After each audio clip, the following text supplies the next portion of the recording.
नमस्कार। आकाशवाणी कटक आंचलिक संवाद पढ़ुछंती सरिता साहू। मुख्य संवाद।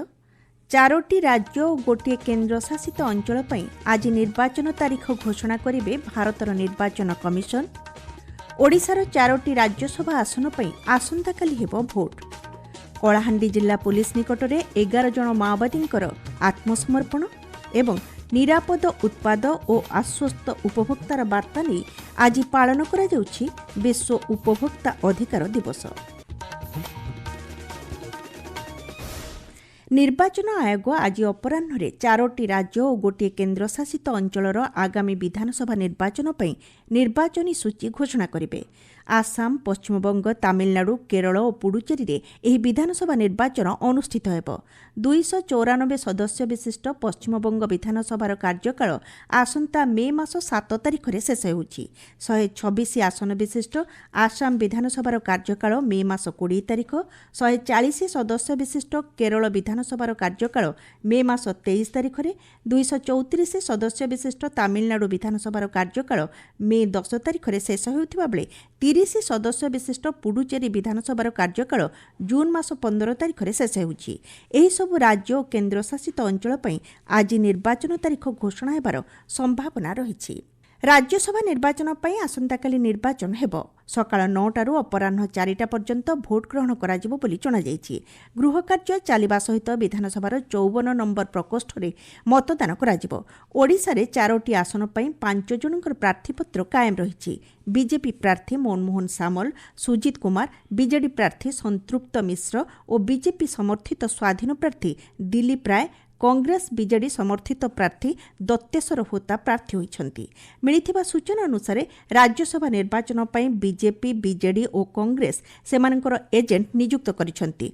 ओपन बैलेट माध्यम रे दलीय एजेंट को देखाई विधायक माने मताधिकार साब्यस्त करिवे बोली जणा पड़िछि। विधानसभा सचिवालय परिसर रे विधायक मानक पई गतकाली भोट बाबतरे मॉक पोलिंग होइथिला।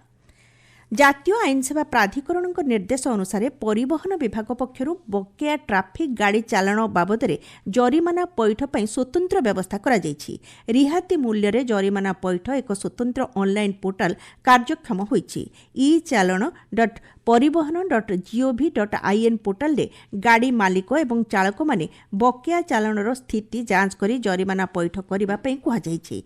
परिवहन विभागर सूचना अनुसार 50% पर्यंत रिहातीर व्यवस्था रही। चलित मास शेष सुधा यह व्यवस्था बलवत्तर रहिबो बोली परिवहन विभाग पक्षरु कहा जायछि। राज्य सरकार उद्योगगुड़िकर नियुक्ति पई आवेदन बयस सीमा 42 वर्ष पर्यंत वृद्धि करा जायछि। पूर्वरु साधारण प्रशासन और साधारण अभियोग विभाग पक्षरु जून मासरे 9 तारिख रे सरकारी चाकरी रे नियुक्ति बयस सीमा बढ़ाइबा नै विज्ञप्ति प्रकाश पाइथिला। राज्य रे मोट 31टी सरकारी उद्योग रहिछि। एही उद्योगगुड़िकर प्राय 25,300 मंजूरी प्राप्त पद मध्यरु वर्तमान 9,800 जन नियमित कर्मचारी कार्य करुथिबा जणा पड़िछि। आपण माने आंचलिक संवाद सुनछन्ती आकाशवाणी कटक केन्द्ररो। कलाहांडी जिला भवानीपाटना ठारे पुलिस निकटरे 11 जन माओवादी आत्मसमर्पण करिसंती। पुलिस महानिर्देशक वाईबी खुरानियाଙ୍କ उपस्थिति रिजर्व पुलिस पड़िया ठारे माओवादी माने आत्मसमर्पण करी हिंसा छाड़ी समाजर मुख्य स्रोतरे सामिल हेबे बोली कहिसंती। आत्मसमर्पण करिथिबा माओवादी माने वंशधारा घुमुसुर नागाबली डिविजन सदस्य थिबा जणा पड़िछि। पुलिस सूत्ररू उद्धार करी आम संवाददाता जणाइछंती आज माओवादी माने आत्मसमर्पण करिबा परे कलाहांडी जिला प्राय माओमुक्त होइछि। आत्मसमर्पण करिथिबा माओवादी माननकु सरकारक पुनर्वास नीति अनुसार सहायता जोगाई दियाजिबो बोली पुलिस महानिर्देशक कहिसंती। उपभोक्ता अधिकार एवं सुरक्षा नहीं जनसचेतनता वृद्धि लक्ष्य आज विश्व उपभोक्ता अधिकार दिवस पालन करा जाउछि। उपभोक्तांक मौलिक अधिकार को प्रोत्साहन प्रदान करिबा एवं एहाको सुरक्षित रखिबा नै प्रत्येक वर्ष एही दिवस पालन करा जायथाय। ए संपर्क रे ढेंकानाल स्थित भारतीय गण जोगाजोग संस्थानर छात्री नमिता गिरीको रिपोर्ट।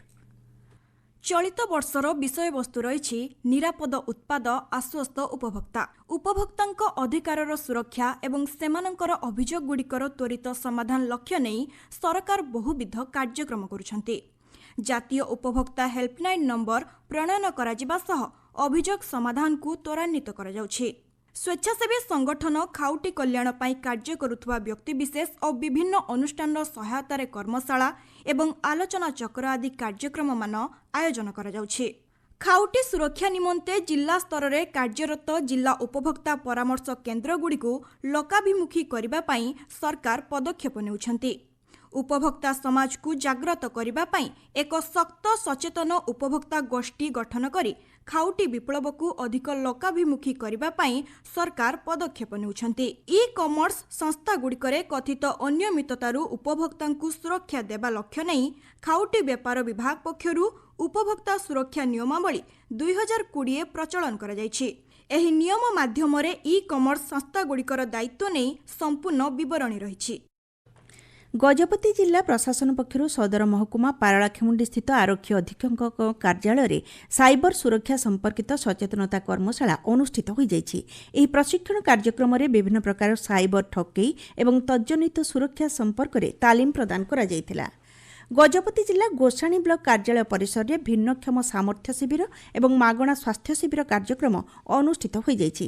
କାର୍ଯ୍ୟକ୍ରମରେ ବ୍ଲକ ଅଧ୍ୟକ୍ଷ ଏନ୍ ବୀରା ରାଜୁ ଯୋଗଦେଇ ଭିନ୍ନକ୍ଷମମାନଙ୍କୁ ସମାଜର ମୁଖ୍ୟ ସ୍ରୋତରେ ସାମିଲ କରି ସେମାନଙ୍କୁ ସରକାରଙ୍କ ବିଭିନ୍ନ ବିକାଶମୂଳକ ଯୋଜନାରେ ସାମିଲ କରିବା ଉପରେ ଆଲୋଚନା କରିଥିଲେ। ଶିବିରରେ ବିଭିନ୍ନ ବିଭାଗର ବିଶେଷଜ୍ଞ ଡାକ୍ତରମାନେ ଯୋଗଦେଇ ଭିନ୍ନକ୍ଷମମାନଙ୍କ ଚିକିତ୍ସା କରାଯିବା ସହ ମାଗଣା ଔଷଧ ବଣ୍ଟନ କରିଥିଲେ। 73 ଜଣ ଭିନ୍ନକ୍ଷମଙ୍କୁ ସହାୟକ ଉପକରଣ ବଣ୍ଟନ କରାଯାଇଥିଲା। ଫୁଲବାଣୀ ଏଜେଓ ସରକାରୀ ଉଚ୍ଚ ବିଦ୍ୟାଳୟ ପରିସରରେ ପିଏମ୍ଶ୍ରୀ ବାର୍ଷିକ ଉତ୍ସବ ପାଳିତ ହୋଇଯାଇଛି। କେନ୍ଦ୍ର ସରକାରଙ୍କର ଯୋଜନାରେ ଅନ୍ତର୍ଭୁକ୍ତ ହୋଇଥିବା ଏହି ଶିକ୍ଷାନୁଷ୍ଠାନର ଶୈକ୍ଷିକ ବାତାବରଣ ଓ ନୂତନ ଜ୍ଞାନକୌଶଳ ବ୍ୟବହାର କରି ଛାତ୍ରୀମାନେ ନିଜର ଭବିଷ୍ୟତକୁ ଉଜ୍ଜଳ କରିବା ପାଇଁ ବକ୍ତାମାନେ ପରାମର୍ଶ ଦେଇଛନ୍ତି। ଭଦ୍ରକ ବାର୍ ଆସୋସିଏସନର ବାର୍ଷିକ ଉତ୍ସବ ଶହୀଦ ସ୍ମୃତି ଭବନ ଟାଉନ୍ ହଲ୍ଠାରେ ଅନୁଷ୍ଠିତ ହୋଇଯାଇଛି। ଓଡ଼ିଶା ହାଇକୋର୍ଟର ବିଚାରପତି ଜଷ୍ଟିସ୍ ଆଦିତ୍ୟ କୁମାର ମହାପାତ୍ର, ଜଷ୍ଟିସ୍ ବିରଜା ପ୍ରସନ୍ନ ଶତପଥୀ ଉତ୍ସବରେ ଯୋଗଦେଇ ସମାଜର ଗରିବ, ଅସହାୟ, ଅବହେଳିତ ଲୋକଙ୍କୁ ତ୍ୱରିତ ନ୍ୟାୟ ସେବା ପ୍ରଦାନ କରିବା ପାଇଁ ଆଇନଜୀବୀଙ୍କୁ ପରାମର୍ଶ ଦେଇଥିଲେ। ଏହି ଅବସରରେ 30ରୁ ଊର୍ଦ୍ଧ୍ୱ ଆଇନଜୀବୀଙ୍କୁ ସମ୍ବର୍ଦ୍ଧିତ କରାଯାଇଥିଲା। ନବରଙ୍ଗପୁର ସହରର 2ଟି ଜଳାଶୟ ପୁନରୁଦ୍ଧାର ପାଇଁ ରାଜ୍ୟ ନଗର ଉନ୍ନୟନ ବିଭାଗ ପକ୍ଷରୁ 50 ଲକ୍ଷ ଟଙ୍କା ଲେଖାଏଁ ଅନୁଦାନ ମିଳିଛି। ରାଜରାଜୁଡ଼ା ଅମଳର ଗୋରୁମୁଣ୍ଡା ଓ ଆବନ୍ଧ ସାହି ପୋଖରୀର ସମ୍ପୂର୍ଣ୍ଣ ସୌନ୍ଦର୍ଯ୍ୟୀକରଣ ପାଇଁ ନିର୍ମାଣ ଉତ୍ପାଦ ନିୟମ ପ୍ରସ୍ତୁତି ଚାଲିଛି। ବିସ୍ତୃତ ପ୍ରକଳ୍ପ ରିପୋର୍ଟ ଅନୁମୋଦନ ହୋଇ ଆସିଲା ପରେ ସୌନ୍ଦର୍ଯ୍ୟୀକରଣ କାମ ଆରମ୍ଭ କରାଯିବ ବୋଲି ପୌରପାଳିକା କାର୍ଯ୍ୟନିର୍ବାହୀ ଅଧିକାରୀ କହିଛନ୍ତି। ନୂଆପଡ଼ାଠାରେ ସୁଭଦ୍ରା ଶକ୍ତିମେଳା 2026ର ପଞ୍ଚମ ସାଂସ୍କୃତିକ ସନ୍ଧ୍ୟା ଗତକାଲି ଅନୁଷ୍ଠିତ ହୋଇଯାଇଛି। ରାଜ୍ୟ ସରକାରଙ୍କ ମିଶନ ଶକ୍ତି ବିଭାଗ ଓ ଜିଲ୍ଲା ପ୍ରଶାସନ ଆନୁକୂଲ୍ୟରେ ଆୟୋଜିତ ସୁଭଦ୍ରା ଶକ୍ତିମେଳାରେ ମହିଳା ସଶକ୍ତିକରଣ ସମ୍ପର୍କରେ ବକ୍ତାମାନେ ଆଲୋଚନା କରିଛନ୍ତି। ଜିଲ୍ଲା ତଥା ରାଜ୍ୟର ମହିଳା ଉଦ୍ୟୋଗୀମାନେ ଏହି ଅବସରରେ ବିଭିନ୍ନ ଷ୍ଟଲ୍ରେ ନିଜର ଉତ୍ପାଦ ବିକ୍ରିବଟା କରିଛନ୍ତି। ବରଗଡ଼ ଜିଲ୍ଲା ପ୍ରଶାସନ ପକ୍ଷରୁ ଜିଲ୍ଲାପାଳଙ୍କ ସମ୍ମିଳନୀ କକ୍ଷଠାରେ ରନ୍ଧନ ଓ ଇନ୍ଧନ ବ୍ୟବସ୍ଥାର ସମୀକ୍ଷା ପାଇଁ ଜିଲ୍ଲାସ୍ତରୀୟ ନିରୀକ୍ଷଣ କମିଟି ବୈଠକ ଅନୁଷ୍ଠିତ ହୋଇଯାଇଛି। ଖାଦ୍ୟ ଯୋଗାଣ ଓ ଖାଉଟି କଲ୍ୟାଣ ବିଭାଗ ପକ୍ଷରୁ ଆୟୋଜିତ ଏହି ବୈଠକରେ ଜିଲ୍ଲାପାଳ ଆଦିତ୍ୟ ଗୋଏଲ ଯୋଗଦେଇ ପେଟ୍ରୋଲିୟମ ଗ୍ୟାସ୍, ଡିଜେଲ ଓ ପେଟ୍ରୋଲର ଉପଲବ୍ଧତା, ଯୋଗାଣ ପ୍ରଣାଳୀ ଓ ବଣ୍ଟନ ବ୍ୟବସ୍ଥା ସମ୍ପର୍କରେ ଆଲୋଚନା କରିଥିଲେ। ସାଧାରଣ ଲୋକଙ୍କ ଆବଶ୍ୟକତାକୁ ଦୃଷ୍ଟିରେ ରଖି ଜିଲ୍ଲା ପ୍ରଶାସନ ପକ୍ଷରୁ ଜିଲ୍ଲାସ୍ତରୀୟ ମନିଟରିଂ କମିଟି ଟାସ୍କ ଫୋର୍ସ ଗଠନ କରାଯାଇଛି। କଳାବଜାରରେ ଲିପ୍ତ ବ୍ୟକ୍ତିଙ୍କୁ ଆଇନ ଅନୁଯାୟୀ କଠୋର ଦଣ୍ଡ ବିଧାନ କରାଯିବ ବୋଲି ଜିଲ୍ଲାପାଳ କହିଛନ୍ତି। ଜିଲ୍ଲା ଯୋଗାଣ ବିଭାଗ ପକ୍ଷରୁ ଖାଉଟିଙ୍କ ସହାୟତା ପାଇଁ ହେଲ୍ପଲାଇନ୍ ନମ୍ବର 06646 233 033 ଜାରି କରାଯାଇଛି। ଢେଙ୍କାନାଳ ବିନୋଦ ଭବନ ପରିସରରେ ବାଣିଜ୍ୟ ଓ ଶିଳ୍ପ ପ୍ରତିଷ୍ଠାନ ଏବଂ ଜିଲ୍ଲା ସ୍ୱାସ୍ଥ୍ୟ ସମିତି ପକ୍ଷରୁ କିଡ୍ନି ରୋଗ ପରୀକ୍ଷା ଓ ସଚେତନତା ଶିବିର ଆୟୋଜନ କରାଯାଇଥିଲା। ଶିବିରରେ 12 ଜଣ କିଡ୍ନି ରୋଗୀଙ୍କୁ ଚିହ୍ନଟ କରାଯାଇ ପରବର୍ତ୍ତୀ ଚିକିତ୍ସା ପାଇଁ ପରାମର୍ଶ ଦିଆଯାଇଛି। ମୁଖ୍ୟ ସମ୍ବାଦ ପୁଣି ଥରେ। 4ଟି ରାଜ୍ୟ ଓ ଗୋଟିଏ କେନ୍ଦ୍ରଶାସିତ ଅଞ୍ଚଳ ପାଇଁ ଆଜି ନିର୍ବାଚନ ତାରିଖ ଘୋଷଣା କରିବେ ଭାରତର ନିର୍ବାଚନ କମିଶନ। ଓଡ଼ିଶାର 4ଟି ରାଜ୍ୟସଭା ଆସନ ପାଇଁ ଆସନ୍ତାକାଲି ହେବ ଭୋଟ୍। କଳାହାଣ୍ଡି ଜିଲ୍ଲା ପୁଲିସ ନିକଟରେ 11 ଜଣ ମାଓବାଦୀଙ୍କର ଆତ୍ମସମର୍ପଣ ଏବଂ ନିରାପଦ ଉତ୍ପାଦ ଓ ଆଶ୍ୱସ୍ତ ଉପଭୋକ୍ତାର ବାର୍ତ୍ତା ନେଇ ଆଜି ପାଳନ କରାଯାଉଛି ବିଶ୍ୱ ଉପଭୋକ୍ତା ଅଧିକାର ଦିବସ। ଆଞ୍ଚଳିକ ସମ୍ବାଦ ବର୍ତ୍ତମାନ ପାଇଁ ଏତିକି। ପରବର୍ତ୍ତୀ ସମ୍ବାଦ ଆପଣମାନେ ଶୁଣିପାରିବେ ସନ୍ଧ୍ୟା 6:45 ମିନିଟ୍ରେ।